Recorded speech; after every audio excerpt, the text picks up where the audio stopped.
So right now, I would like to call the meeting of 6/11/25 to order. May I have a motion to proceed? I move to open the meeting. I second that. And unanimous. Okay. Proceeding to, let me open the agenda because I didn't have that open because I'm using a laptop. So review the meeting minutes from the previous meeting. Motion to accept the meeting minutes. Second that. I make a motion and Farrell seconds it. I'm yeah. sorry, you're right. I can't motion that. Second and unanimous. Yes, Okay, so we're going to shelve, review, and sign vouchers. 12:30 is Derek Grant. So let's discuss the revising the Board of Health regulations to extend soil testing year-round. And that makes sense. I know that from my experience, we are the only town in the Commonwealth that does not allow soil testing year round.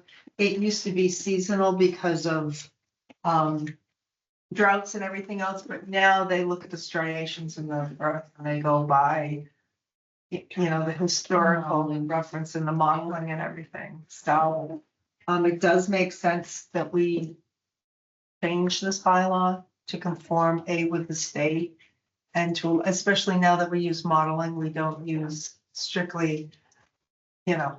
yes, for trash bags.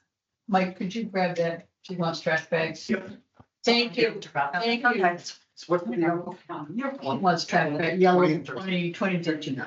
So, yeah, when we had this law, we used to, the water level was determined by standing water. But now they use modeling. They don't even look at the standing water. If there's no water in the hole, but yet you have modeling at 4 feet, that's where the water level is. And that just tells them that at one point in the past, like 50 years, the water level was that high. So it's a much better system, and there's really no need to have a season without any testing being allowed. And I know I received a complaint from a resident. We have just had the wettest May in all of the history that they're keeping the records. And he was worried because he was thinking they were going to be trying to dig a hole and watch the standing water, which is high anyhow. So he was trying to get it done, and we explained to submit the application. Soil testing wise, is this for septic or some other purpose? It's for septic. Okay, It's how they determine how they're gonna put the septic system in. They have to find out where the water level is before they can install a septic system. understood. And previously, it was, you know, you just watch the water drain and say, oh, looks like a good spot, but it's much Right. more advanced now. No, Thank God. so quick question. Do we have any discussion further on this? Because it seems eminently reasonable to me at least, to proceed with updating the regulations to cover year-round testing. Do we have any other points that we want to discuss? Our agent is all for this. He thinks there's no purpose to have that regulation as it is. So Understand. I don't think there's any negative feedback at all from anybody to eliminate that. I have no problem eliminating it. No further questions. And the only other change, most of it was grammar, but there's, Paul wants to make sure that the installers have a stamped plan in their hands when they're installing. So that sentence was also added, that all installers must have a stamped approved plan when installing the system. And those are the only two changes, really. And that makes perfect sense, just to make sure somebody's not using an older document. Right. Quick question, given the what we saw with the septic that was at the crossroads, that it was installed prior to that, do we want to say that they need to have a stamp prior to beginning? Well, the way if you have a problem with the way I've worded it, you can definitely make any change if you want. Well, so the reason that I'm bringing that up is that I forget the intersection, but the intersection that with the light that Yeah, I know GY, what yeah. like, would this be a place to prevent that sort of thing from happening, or does this adequately address that in your sense? I think it is, what we're saying Okay. is all installers must have a complete set of stamped approved septic design plans on site during the installation process. Can we have Okay. the word, all installers must have a current stamped plan so that they're not pulling something out from 6 years ago? And the word current. That might address the question, Glenn. No, I And think I that that also put- does. I can put before and during if you want. Mhm. Yeah, So, yeah, I I would think- be in favor of like having them have it beforehand, before they Okay. initiate, because then we can say like, you never had it. And they were like, well, we'll just run down to town hall and get it. Yeah, so add the word current and Okay. then before and during, Okay, so that nobody starts digging before we Sure. know Before what they they're look digging at it. for. Yep. okay, That would be perfect. okay. Very good. We have If we, changes. I have a motion to accept changes as discussed and refined. Second. and unanimous. Thank you. Okay. Okay, so next on list is the variance for the well location. Do we have any, I realize that we have Grant at 12:30. Do we have any other visitors that will be interested in any of these points of discussion? I'm sorry, what were you here for? I'm here for the noise regulations, and okay. I think the other two, French and Lauren. I might be on. Okay, Yes, this is Lauren. I'm here for the noise regulation as well. okay. Okay, So I don't think anybody's here for the High Street. Okay, okay. Are we Well- taking that next? yeah, let's quick discuss High Street, and then we'll move on to noise regulations. Okay, I personally have a lot of problems with this. This is a hand-drawn plan. This is not a plan produced by a licensed registered surveyor. This is on a road where we have just redone a tip project. There were property takings. He's saying the setback from the well is 6 feet. There is water and sewer. Are there both water and sewer at the street, Diane? Or there's at least water. Water. There's water on he could, instead of using the well, he could tap into town water. But I know he's not even gonna be granted a permit, especially where there's wetlands. I have an issue with the wetlands. I don't know if they're officially mapped. I don't know if this is just his best guess. I don't know, the existing well would be 6 feet off of whose property line for an ADU? Right.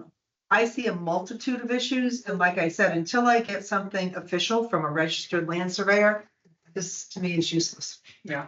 And I know the building department will require it. I also know if you're going to build a new house, you need to file a registered land plan. So this is all something he's going to have to do.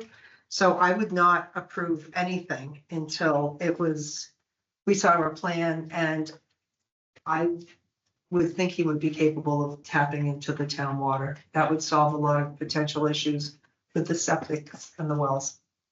I am inclined to agree with you fully, with the added thought of, if you're breaking the plot in the way that you are, you can move it by a couple feet if you need to. And if you're already having a well truck in there, you can dig another hole, and not contravene town bylaw. Exactly, but I know, am I correct, Diane, that if Mass Department of Public Health, I know if it's a sewer goes by, it's mandatory to connect, is it Once your system- mandatory to do Yes. water? Yes, so, So technically, But he's there's- supposed to hook in? but there's a well already there, and Okay. that's the one that he wants a variance for. But you're absolutely right, if you have town water going by your property, you're not allowed to put in a well unless it's irrigation. But because there's already a well there, he's saying that he just wants a variance because he wants to divide the lots. Right, But but like I said, my issue is we should have him come to a meeting. I'd like him So- to come to the meeting, and I'd like to see a registered engineered plan by a licensed surveyor. And Yes. also something of an explanation, because if he's going to have two plots with city water and one with a well right in the middle of it, that's kind of odd. Yes. So, Okay, I agree. okay. So let's ask him to come back. Okay, yeah, let's do that. All right, next on agenda is, well, we have noise complaint and noise regulations. Which are folks here for? I want to give them some time to speak. I'm for regulations. Regulations. Okay, and the reason we're kind of rushing through this is the third graders were supposed to appear yesterday for their field trip to the town hall, but because of the monsoons, they're here today. We purposely scheduled our meeting today, so we didn't conflict with them, but we have a hard stop, so we're trying to get as many things in as possible. Quinn, can I take the noise regulations, because this did come before the Board of Selectmen, and I can. Please do. So we have received numerous complaints as the Board of Health throughout the years on noise complaints. We do not have an official noise bylaw. This is the first kind of shot across the bow, the first meeting where we're thinking about adopting regulations, and what would happen is we would work with Lewis, which is code enforcement, to promulgate some regulations that would then need to be approved, hopefully at the November special town meeting. We've pulled regulations from 3 or 4 different towns. This came up at last Tuesday's selectmen's meeting.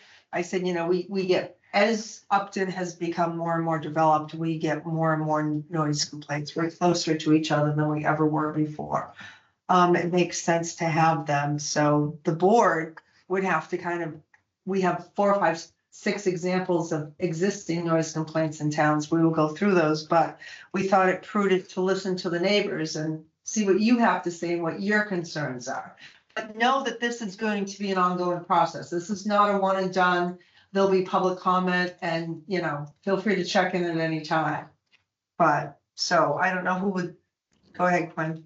That was my gist, and I'm taking over your meeting because I like to. No, it's quite all right, and thank you. So as for folks who have tuned in, we also have, in addition to this being an ongoing issue that will be taken care of in an ongoing method, we do have other folks that are coming at 12:30 that will want to speak as well. So if we can begin and sort of keep it tight, that would be terrific. But please feel free to express yourselves. May I speak? Yeah. Yes, just identify yourself for the record, please. Lauren Scheuer, 2 Fowler Street. Great. The 3 of us, Luke, Rebecca, and I, are here regarding one particular neighbor, and it's this particular neighbor has received enough complaints that the police have come out and everything to talk with those of us who complained, up and down the street and all across the neighborhood. It's not a noise is the problem. It's a bass that rattles your house, knocks pictures off your wall, and makes you feel like you're going insane. And it's a product that he's installed in his truck. He's very proud of it. It's a competition thing he does. We've asked him not to do it at his house, so he only does it for maybe 30 seconds at a time, just enough to freak us out. He also does it up and down the road because he feels that it's a public street and he can do anything he wants. But we could give you a list of probably 20 neighbors who are all calling each other saying, "Are we having an earthquake?" It's really difficult. We've asked him, we've asked his fiance, could you guys not do this anymore? And he's kind of adamant. He also, I of course, this is just my feeling but I feel that he occasionally invites friends over with broken mufflers to be sure to drive up and down in front of our houses now. So I don't know where to go with this, but this is not loud music. This isn't a party at night. We'd be fine with a party that lasts until 11, but this is random, regular, and very disconcerting bass sound that rattles the bedrock of our whole neighborhood. Yes, and I can tell you, Lauren, that this came before the selectmen because I don't know if it was last year or the year before. They actually had a competition at Nipmuc Rod and Gun, and honestly, same thing. Oh my God, was there an explosion? What is going on? This is crazy. One of the town's noise bylaw, the first one we pulled was just quick was Ashland, and they have language that it's a reasonably prudent person.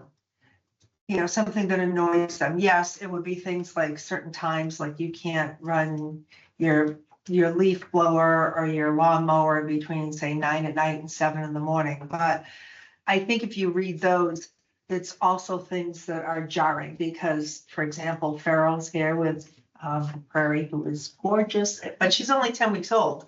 And we all know if you put a sleeping baby down and somebody wakes it up, it's grounds for murder. At least in mom's opinion. So we will be going through, but if you guys want to take a quick look at Ashland's bylaws, what we're going to do is we pulled together 4 or 5 different towns' bylaws to review and kind of compile into ours.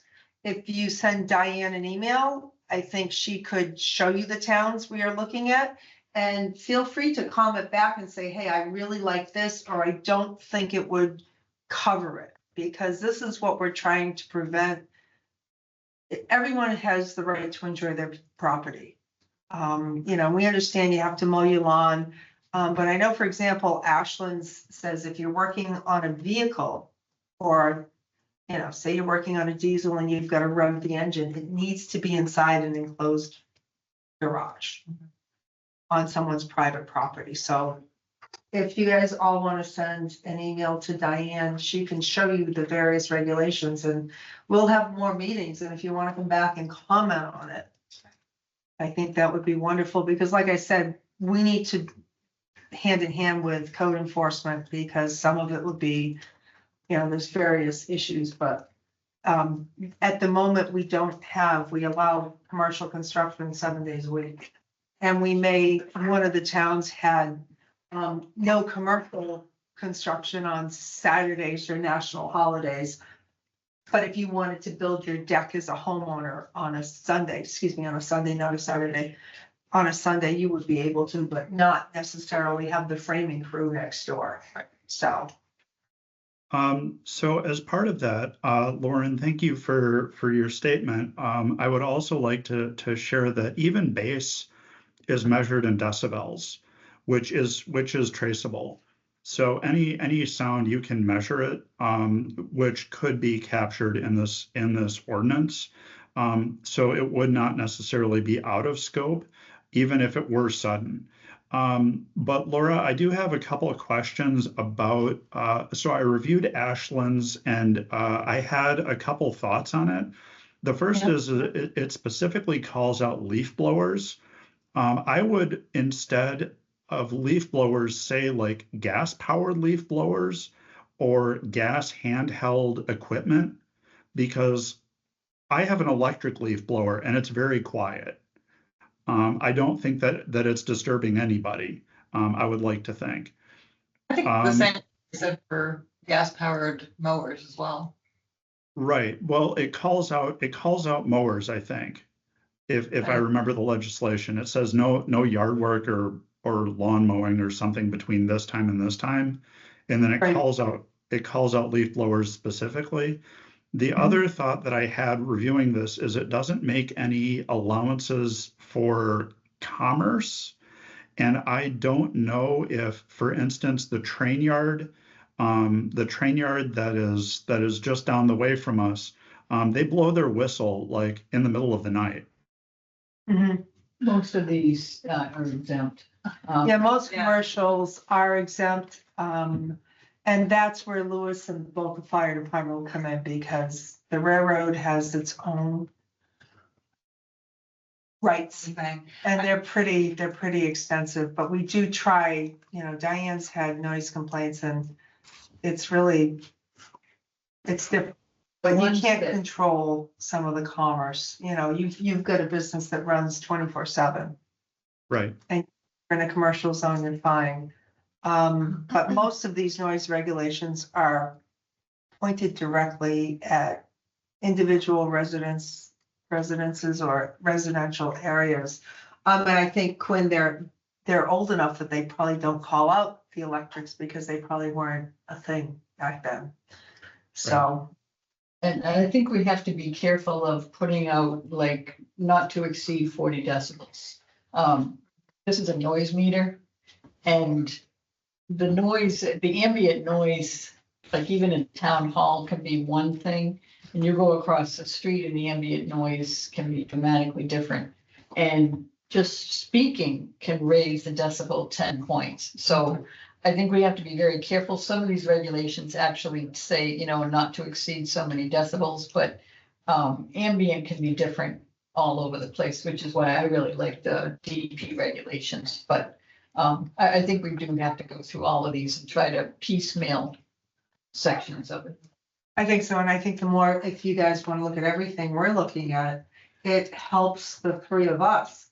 If you say, well, what about this or what about that? And I think somewhere in it too, Quinn, I didn't look at them extensively.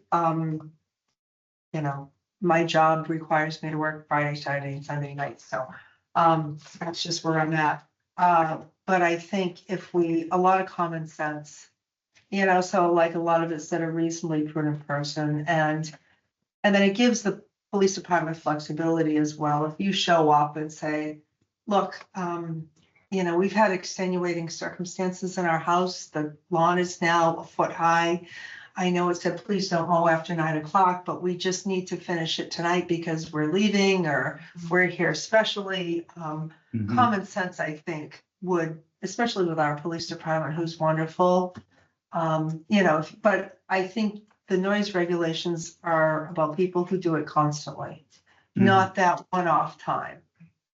So I guess my other question, Laura, is specifically sort of to you is, what is the time scale that we can reasonably think of to promulgate the noise regulations?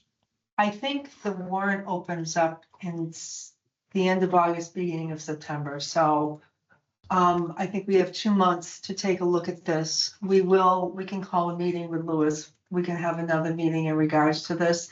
And then we can always put a placeholder on. So in other words, a placeholder on, because this would also need to go to the legal department to be reviewed. So if we can't make it for November, if legal can't review it, we should be able to get it done, but we would put it on for the May annual town meeting. But any bylaw changes needs to be voted on town hall floor. So it's not something we promulgated, and then it has to be voted on by the residents. Can I ask why the DEP regulations don't apply to these types of? They do, things? they do. Okay. I had emailed, are you Diane? Yes. Okay, I Yeah. emailed with you. Yeah. About this, and we had talked about the DEP, that you had said like the. Right, that's because it's not a constant. Okay. It's sporadic and, but I But agree. the it's a- DEP regulations don't say anything about the required minimum amount of time for the noise to happen. It just talks about what the volume above the sound pressure level above the ambient level is. So it also deputizes police, Department of Health, all officials in the town to Correct. make something happen with that. So I guess we were kind of confused as to how you said there's nothing you can do about it, because it doesn't seem to say anything about the minimum length of time for something to happen. So I've been talking to Michelle Delamar of DEP, who's, she's in charge of air, noise and dust. And I put this before her as well, and like we had the rock crushing at the railroad, and it was so loud and it was so annoying, but there was not much we could do about it at all. They can put a barrier around it, but because it's something that is not going to be a permanent thing, there was nothing we could do about it. But I did send this to DEP and asked her if this would apply. And because it's just a sporadic there, that's not something that we can enforce. That's what I was just asking, but Will we, how should we keep track of when things will be, when we can comment or? You can send me an email at any time, and I would also keep a log, every time you hear it and it bothers you, and I would call the police department every single time, because they're gonna get sick of it too, and I think that might prompt them to do something faster, but keep a log of every time that you're hearing this. And, you know, we can absolutely, you know, reach out. I don't know that we can do any, you know, anything, but we'll reach out to them and just, you know, say out of the goodness of your heart, can you stop doing this? You know, I can't quote them on a violation, but, it's disturbing the peace. So by all means, keep sending the emails and keep a log of everything. And we have, Board of Health doesn't have, like, for example, the selectmen meet the first and third Tuesdays. We're more flexible. We get something pulled together and we can put it out, and, you know, we need 48 hours notice by law. So, which is why we couldn't reschedule when the kids were coming. But honestly, we are pretty flexible and pretty responsive to our people. And so it's just a matter of kind of looking at everything and compiling it. And for those of you who aren't familiar with municipal, Quinn Farrell and I cannot discuss this except in open meeting. Otherwise, it's an open meeting violation. So it gets a little tricky. We can't get on an email chain and say, what do you think about 7 and what do you think about that? Which is why, you know, we were kind of hoping to do that today, but with our time constraints and some various other issues, I don't think it's prudent to spend the time doing that. We So- appreciate that you guys are hearing us. That's a Yes. important piece of it. And I No, think I- keeping I can- everybody advised. I can understand the frustration, and just ask that you bear with the process, especially, you know, as we're heading into summer, people are gonna be outside more. It's gonna be, you know, it is a process, and we all want to be good neighbors and have good neighbors, so we're trying. We appreciate it. Thank you so much. Thank you. Emails. Okay. Thank you. So we'll table the rest of this, Quinn, and save it Sounds for a good. future date. Okay. We just keep an eye on agendas that are posted for upcoming. And you, yes, keep an eye on the agendas and don't hesitate to reach out to Diane. She's great at keeping people informed. I like to tell people sometimes if your pants are on fire, we forget to call you, you know? If they're not on fire, it depends on what's going on in the office. So thank you for coming. We Thank you. appreciate everything. Thank you. Bye. Thank you. I know. I think we're back on track, Quinn, with our 12:30 hearing. Yep. So next is the, my agenda just closed, so it is, now it's open again. Is a review and approval of, Harvey contract extension. I do believe Is that. Is that the one? Can you, can we identify ourselves for the record? I think Grant just walked through and Grant's was scheduled at 12:30, so we need to do that hearing specifically at 12:30. I apologize. I That's was okay. misreading. You're absolutely correct. So let's proceed with the hearing for Grant Septic. Okay, yeah, I'm Derek Grant. And where do you live, just for the record? I live over in Milford. Okay, that's fine. You've got the floor, have at it. got it. And you are, Bill Rodenheiser, okay, nice to meet you. nice to meet you. Yeah, so I'm Derek Grant. My father's Dan Grant. You guys may know him. We've been in business since 1961. We've had the shop over at 5 Farm Street for, decades at this point, doing business out of there.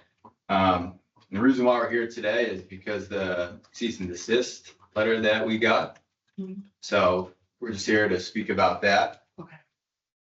Okay. If I'm not, Gwen, do you have anything to say, or I am what's going on. I think, yeah, we should get a summary of what the current state is. So please, Laura, go ahead. Okay, my understanding is that, it was kind of almost like a one-off situation that trucks were coming in after hours and they were transferring. The Board of Health received a complaint of smells. And knowing that there's, mill houses right there, which is apartments for disabled and elderly. And we have a restaurant right there, and that is one of the most heavily populated sections of town. It's where most of our apartments are, the houses are very close together. We did receive a complaint, we sent the letter out just to say. And I do think it was a one-off on you can clarify me as to why it was happening, but I think basically something was closed somewhere and you needed to move stuff from one truck to another, so. But it's not something you typically did in that area. All the years you've been there, I don't think you were offloading from one truck to another. And it really was a smell violation. We were getting numerous phone calls that, oh my God, all of a sudden the stench is unbelievable. So, if you'd like to add anything or clarify, we did send out the letter just saying that it's not the place to transfer. You have other places that are less populated that you can transfer, but that is a very, you've been there since forever. Right. It's very heavily congested, especially with the restaurant again. Yeah, I mean, we've always transferred, but not like that. Right. So that was because we had JB Noonan come in, which is a big company, because the plants were closed and everything was full, and we had some emergencies we had to get to. Right. So their trucks are loud and smelly, and I think that's why the issue happened.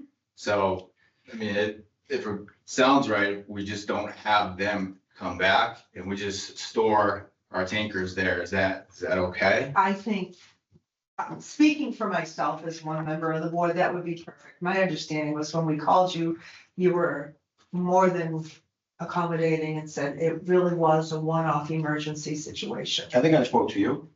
Probably spoke to Diane. Yeah. And, And we just stopped. We were like, oh, Stopped. we'll wait till we come in. we really just needed to codify it, Yep. to understand that it was a one-off. Mhm. Because like I said, in all the years you've been there, we've never had a complaint, never. You've been a great neighbor. And, but like I said, the phone just started going. And like you said, it was very unusual and their trucks are loud and they smell like. Yeah. We had a conversation with the neighbor maybe in the spring about cleaning up the lot line and putting up a fence for them, but there was bus there that had to get out of there, truck in the way, so we're trying to, put that stuff. Right. But I think the other thing that's substantial is the Noonan trucks don't have in our trucks, we have like a cherry oil. So it smelled, right? Right. That truck that went there because there was a bunch of emergencies like Derek was saying, so then we had to remove that material from there. And that truck, they have probably 200 trucks. That truck could have just pulled grease from someplace. So it probably smelled. And that will not happen. And our trucks all have that cherry oil additive in the pumps. So it kind of smells nice. Smell. Exactly, yeah. We did understand after we sent it, but like I said, because we had so many complaints, I think Yep. we needed to we sent the letter just to notify you that this was something unusual, it was different. You clarified it was an emergency situation, and we all understand that, but Yeah. as long as it's not gonna be something that's going on regularly. No, that's totally understandable then. And that's why we sent it, just. But when you say not regular, you mean what, the smell? Because we do transfer and the transfer has been going on there forever, but That's right. We haven't had an issue with you transferring Yeah. forever. It's I think it was that whatever truck. happened, that one truck came in yeah. once or twice, and let me tell you, our phones blew up. Yeah. So, It's a tractor trailer, it's got a 9,000, and the thing is, it's loud. And Yeah. it's a very industrial type truck, So so. we won't do that. No, yeah, beautiful. Is there, if that situation were to happen again, do you know what your backup would be aside from going to Noonan? Well, simple, yeah. we have our own tractor trailer, so we're just gonna haul them out of there, hook it up and tow it out without offloading onto their trailers, and we'll just go dump it ourselves. We don't have to deal with. So they pulled their tanker up next to ours, drained off of ours. we'll just take our tractor, hook up to our trailer and leave with it, and there'll be no, we don't have to do that. Okay, And that, we'll cut down on that. That's just, so it's just not gonna happen. beautiful. That's So reasonable. I do have a question, Diane. So we have the cease and desist request. How do we proceed?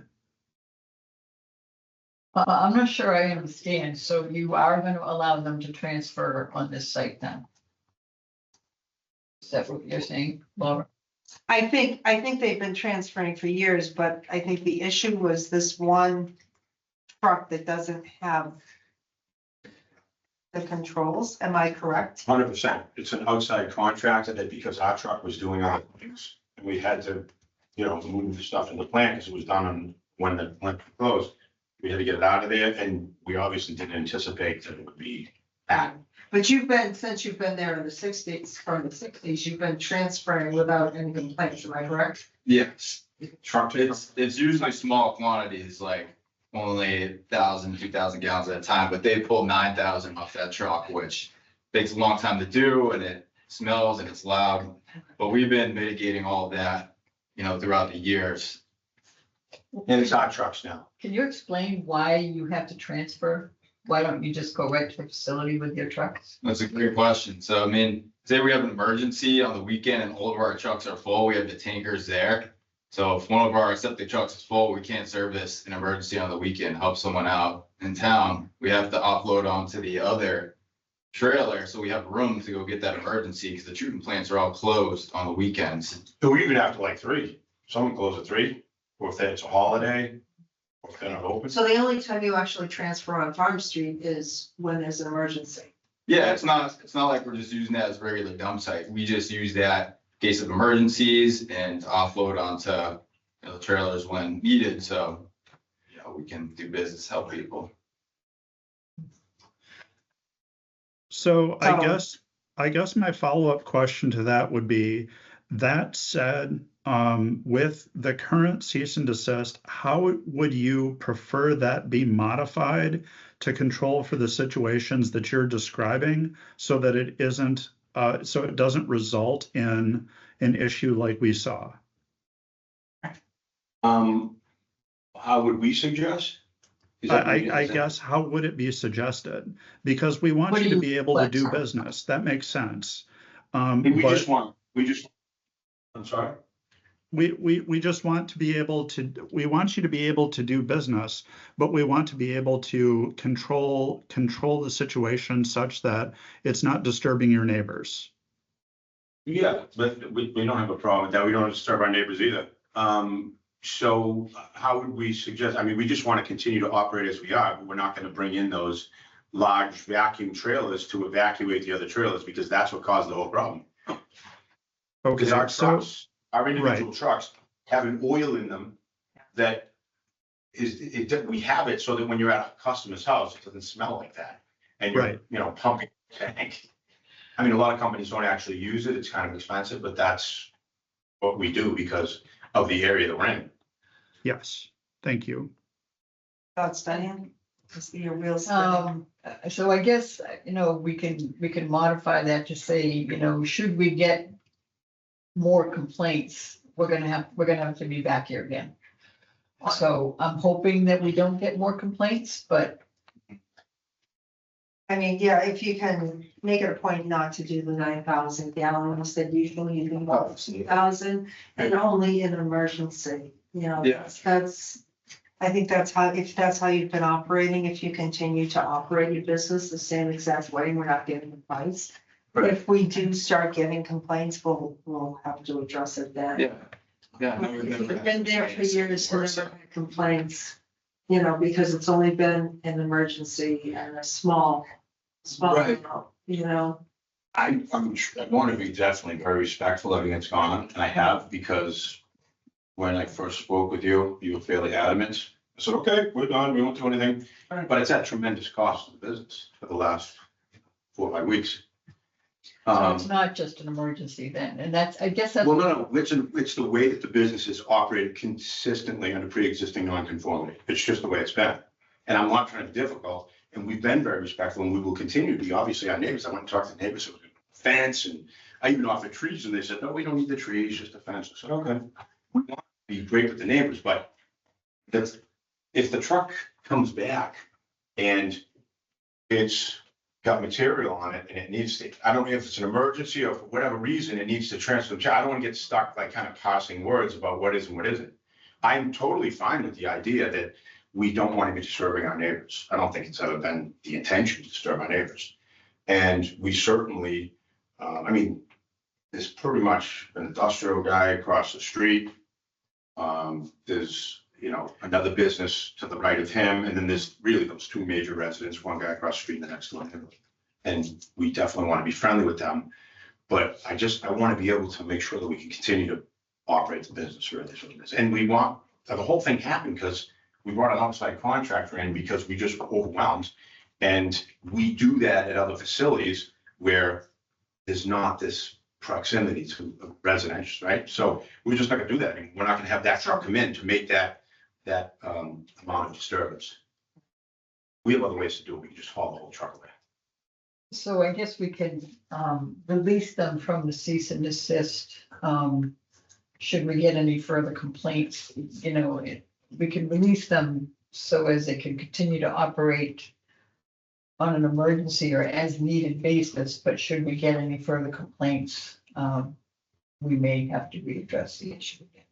I think that would be fair, you know, to go back to your historically happy neighbors and, you know, we know nothing about your business, so it's great to us. But yeah, if you can, as long as we don't get, I am fine with releasing as long as, but if we start getting complaints, you'll be back in here. That's fair enough. Yeah. So Diane, I did have a question regarding the specific wording of the cease and desist. It says that the transfer process is not allowed unless the location is approved by the Board of Health. Do we need to formally allow Grant Septic to transfer? So yeah, we can say that in the release, we can state that we will allow you to conduct your business there. And transfer on an as needed basis, providing no further complaints. And could we add under 2,000 gallons? Would that work for you? Because you said historically it was 1 or 2,000 per truck, or just so that it's not large quantities. Oh, yeah. We're not gonna be floating a 9,000 gallon tanker onto another 1,000 gallon tanker. But the truck holds, some of the trucks hold 5,300 gallons. So like if the truck's full and it's sitting there because it worked all day, and then somebody calls at 8:30 at night, and you don't even know what it is, they want to dump the truck, go to the customer, and we don't know how much gallon, you might have to pump 2,000, 3,000. If somebody has a field, leach field, you know what I mean? It's like, Get it. Specify that it's between your vehicles and not, because it sounds like the issue. 100%. Yeah. 100%. We're not gonna bring in subcontractors. We will Yeah. not. We will not. That would. Because we can't manage them, and if they show up and, I mean, forget about even the smell, the trucks are big, if the guy's not paying attention, the subcontractor, he's driving my neighbor's parking lot or yard, I mean, that's just not. Sure. Yeah. So we're not gonna bring in the subcontractor, we're not gonna. I think So so. I think if we clarify that, then it would be business as usual for you.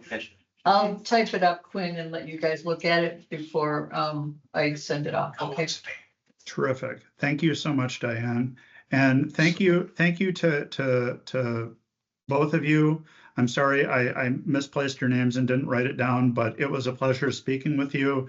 And it's obvious that you want to work well with everyone around, so that's appreciated too. Thank you very much. Appreciate your time. Take care. All right. Thank you, Diane. You're welcome. Do you have any others? We do. You know, it's funny, everybody used to tell me, and you say, oh, yeah. And now my kid's 17, I'm like, oh my God. Enjoy it. Thank Take it you. easy. Thank you very much. Thank you. We're gonna be signing these while we're moving on to other things. Sounds good. I'm gonna grab a Quick question. Was it? I might have one here, what? The tanker's gotten sitting there. Yeah.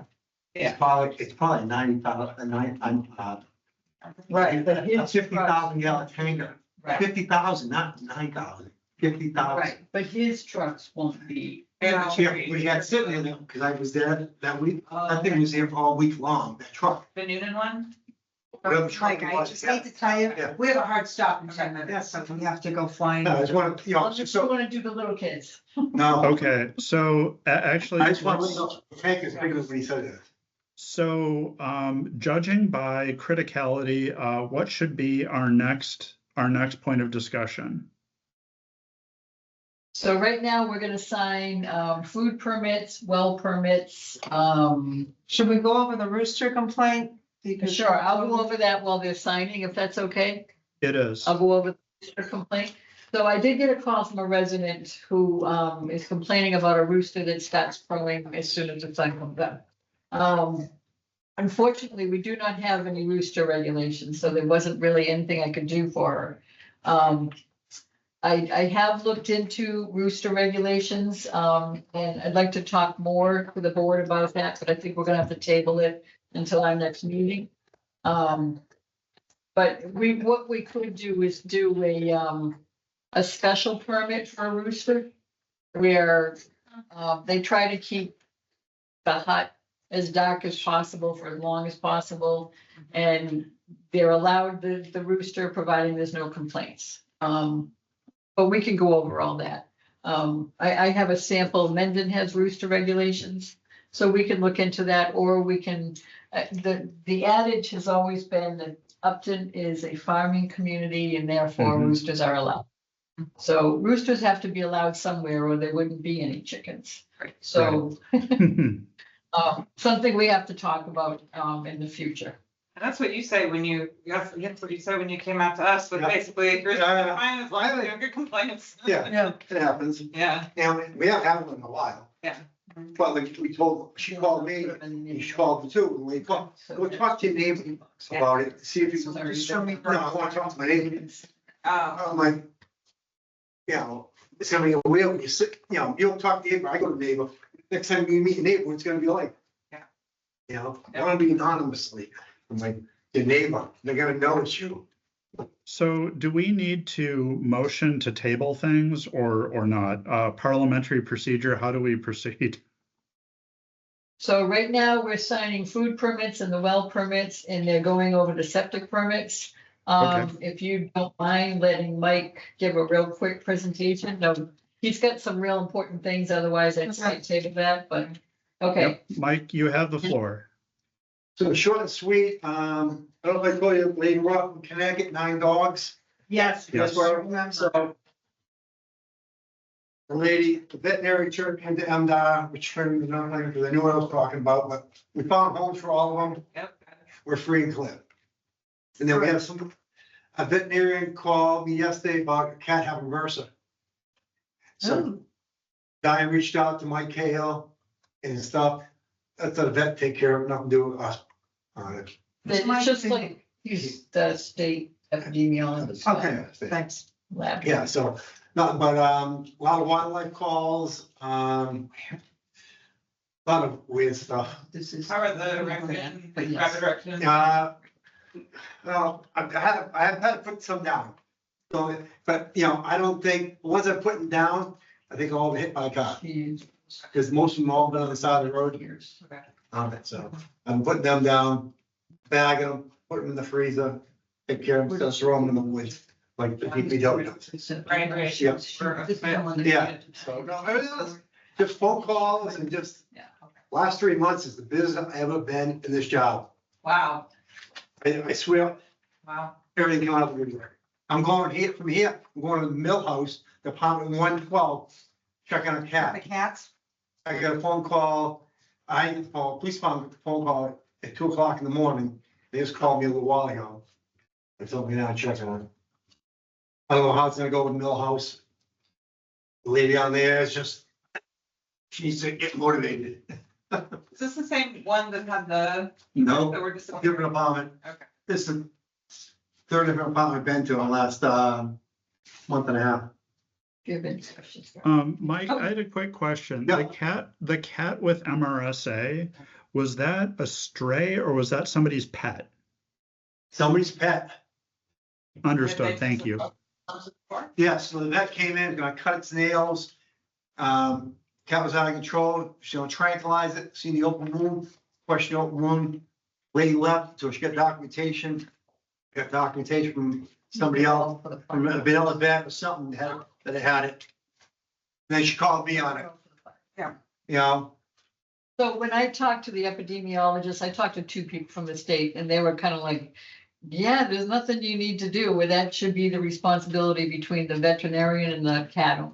It's just like a human having MRSA. You get direction from your doctor. yeah. It's Right. not a board issue, so. Yeah, the lady's trying to treat it herself without the vet, but that's not the we can control, Right. you know? We're gonna table Harvey's agreement and the Blackstone Valley nurse. The Blackstone Valley nurse is still in a draft situation anyways. I just want to let you know that Joe is working on it.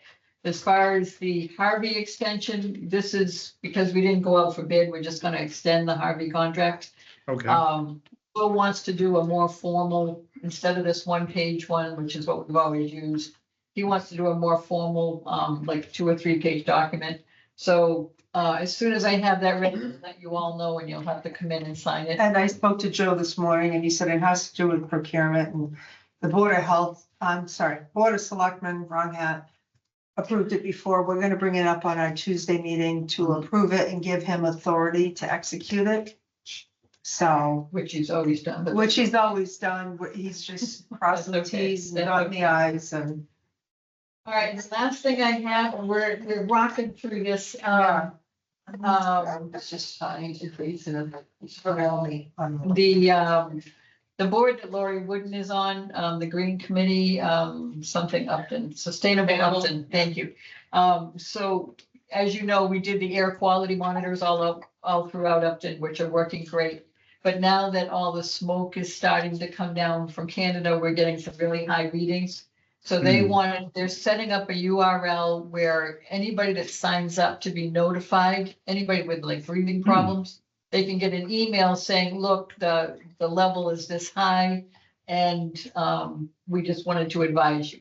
So that is gonna cost $22 for the year for that committee to set this up. And she just wanted to make sure that we're okay. I have to put it before the board that we're okay approving that $22 fee to fund that. I think Quick question, does that pick up pollen and dust, or is it just, what does that pick up? No, I think it's just, it's called air quality, so I don't think it has anything to do with the pollen. If it did, it would be sky high. Right, Yeah. that was my question. Yeah. So, no, I think it's just pollutants. Okay, all right, let's, I put it to the board, can I have a motion? approve the $22 fee for the Sustainable Upton so people can get a notice when air quality for pollution is high. And unanimous. Thank you. So I would like to then say, do we have any other topics not reasonably anticipated? I think, do you have anything else, Mike? No, I just got, DPW's gonna buy another beaver trap for us, Oh, yeah. because they're not using the money. And I got, hopefully, conservation gonna buy one too. It's like last one I did, I could have really used 3 traps, you were 3 different spots, and it just takes long with 1 trap, but. Yeah, so supposedly, I know Bill's ordered You one, guys can stay. see if conservation ordered one, just make things go quicker, you know? If you want. Sure. And it's quiet right now, they had probably about a couple other spots that John's keeping an eye on, so. I said, well, find out, let know, and then pull a permit and Way do it. in the bottom by my name. Yeah. Yeah. Makes sense. Yeah. So I would like to make or ask if we can have a motion to adjourn. I make a motion to adjourn at 12:55. I second that. And unanimous. Thank you all.